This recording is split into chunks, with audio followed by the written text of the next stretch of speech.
First thing is, Supergirl has lost around $125 million at the box office. This is not spelling good for the James Gunn's DCU. It's really not.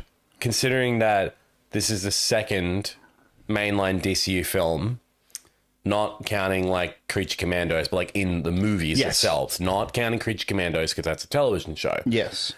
And considering that I haven't even seen Supergirl No, yet. I haven't seen it yet either. I want to see it. I know last week I said on the show, I was like, hey, I'm probably going to go see it tomorrow. And no, I didn't end up doing that. One of our good friends, one of our viewers, Emma, she went to go see it. She loved it. She says she enjoyed it. Another She enjoyed friend of it. ours And also look, yeah.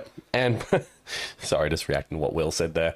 But I feel as well with Supergirl, and I did see one interesting factor about it was a lot of reviews on Rotten Tomatoes all come from like angry male critics. Bots? Yes. A lot of it was Snyder bots, a lot of it were male critics, people just shitting on it in general. And some of these people, from what people who actually looked into their credentials, are not even reviewers. They hadn't even seen the movie.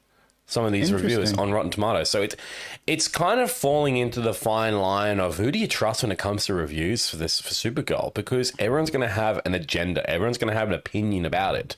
And from what I've seen and from what you have seen, everyone's just like, some people saying it's good, some people saying it's shit.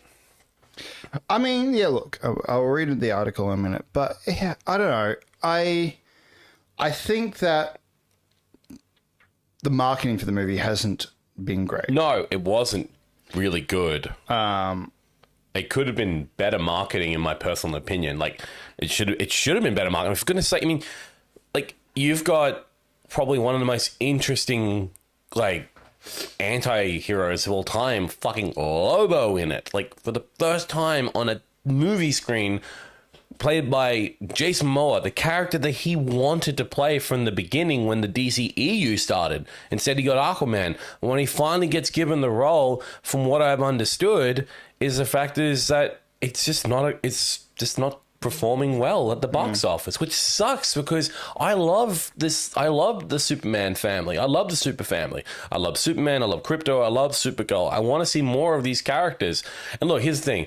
I know for a fact we will, because at the moment they're filming Man of Tomorrow, and also Millie Alcock. Apparently she's got a big part in it too. Yes, because again, I know for a fact as well that Millie Alcock said in some interviews that she will be back in Man of Tomorrow. Yeah, but Gunn's come out and I think and said that she's actually got a huge part. And I believe what he says. Look, do I think James Gunn is the greatest director in the world? No, he has done his fair share of some bad movies in the past, but do I trust him with DC? Yes, I still do. Look, here's the thing. He is not fully in control of what happened with Supergirl. There's other people involved with how the script was written, the director. You know, it's not just James Gunn leading the charge and he's responsible for everything. It's not his movie. It's not his movie. It is his movie, but it's not his movie. It's not his movie, but it is his movie. At the same time, though, he is not fully responsible. There are other factors as well that go into DC. Like, for example, let's not kid ourselves here. It's not just DC that's in charge. It's Warner Brothers. They're still in charge too. They still put their vote in, their points and their decisions into it, which sometimes can be terrible fucking decisions. Completely agree.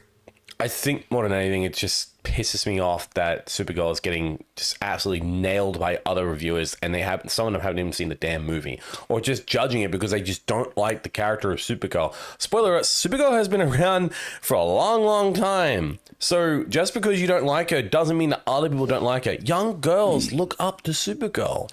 Look, the only thing I could say that could be damaged, there's a couple of things that has, I think, damaged this movie, and one was Millie Alcock's father said something about Christianity or something like that, something religion-based. He said something. Oh, really? And yeah, that kind of put a bit of a damper on it. And the other thing too, I guess you could say that it might be too early to introduce Supergirl into this world.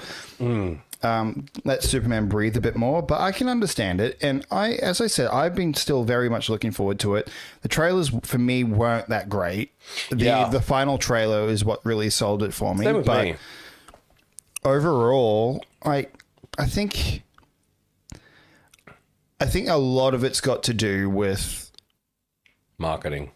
marketing, Yeah. the Snyder bots, Yeah. because they're still in full force. Which I don't and understand. butthurt that their world isn't still continuing, which, shut the fuck up, it's over. It's done, guys. I love Affleck's Batman. I always will. Yeah, same. And I loved Cavill as Superman, but his time is done. Even he's acknowledged that his time is done. He's moved on to other projects. The fuck on. Ben Affleck is not coming back as Batman. He has stated multiple times that he will not be returning to the cape and the cowl. His time is done.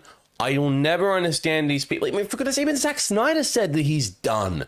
He keeps posting, you know why he keeps posting shots from behind the scenes? Because he had it, because he loved the time he had with Because it. he can. Because he can. It's his fucking work. And they're just, every time he fucking posts, well, the Snyder bots come in there and going, oh, you're coming back. You're coming back. Oh, yeah. Snyderverse has returned. It's not returned.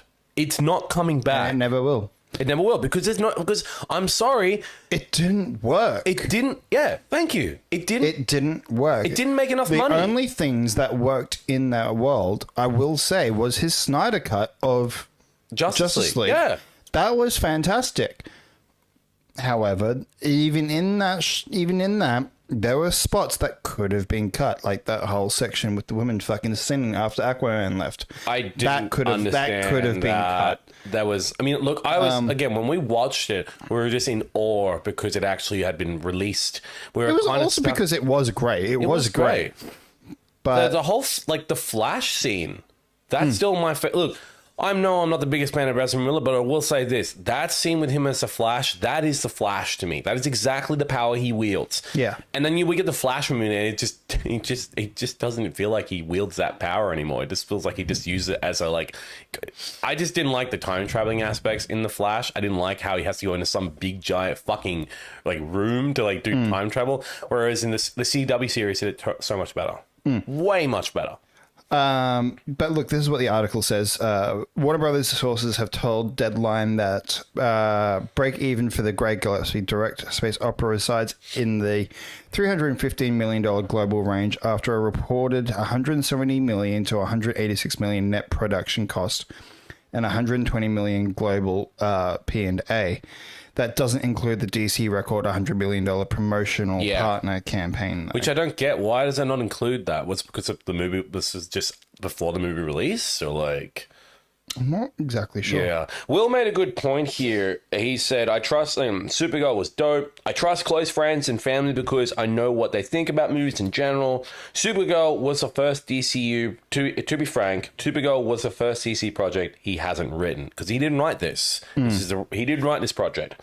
Lobo was dope too. Jason did an unreal job. And then obviously talking about, you mentioned Affleck. Affleck's last appearance for The Flash was a fantastic send-off. It was... I enjoyed his moment in The Flash. I just don't like his suit in The Flash. I hate that. It wasn't the best suit, but hey, one thing I do like though is actually we finally got the grey and blue though, so which that was looked cool. nice, but his face just looked a little too scrunched up in that cowl and the fucking bike armor. Why didn't he just wear his... Why couldn't you just get an updated version of his tactical suit from Justice League? That looked really awesome. I like a heavily armored Batman from using like his future tech. That's fucking cool. But he doesn't need motorcycle armor with honeycomb designs. I've said my piece about Affleck's suit, like Affleck's last appearance suit. It's not my favorite. Also, again, Chris Stanley, Cosplay Chris, he ranked it low. He hates that suit. He really hates that suit. He did a whole ranking list for all the bat suits all over the years. That ranked of what happened, like nipples. Basically, he had a rank.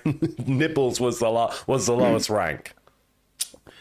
I mean, I think it's a lot better than the nipples, but we don't talk about the nipple. And then though, there is the Gotham TV series bat suit. Oh yeah, he ranked that dead last. I would rather have what we got in Smallville than that. Yep, same. Which was barely anything with Smallville. I know. Anyway. All right. Supergirl, just look, if you guys are going to go... I still plan on going and seeing it. Same with me. So. I want to see it. I do want to go sit down and see it. But guys, if you plan to go see Supergirl before it leaves cinemas, I mean, it's going to be leaving cinemas probably in the next couple of weeks. Maybe. It only did come out last week. Yeah, so maybe, look, I think it might go for a couple more. I reckon it'll go for maybe a few more weeks. It'll be out for a month, at least. Yep, about for a month. Go see it. Support it because I think it looks like an amazing film. But again, we will give our opinions when we do eventually go see it when I have time.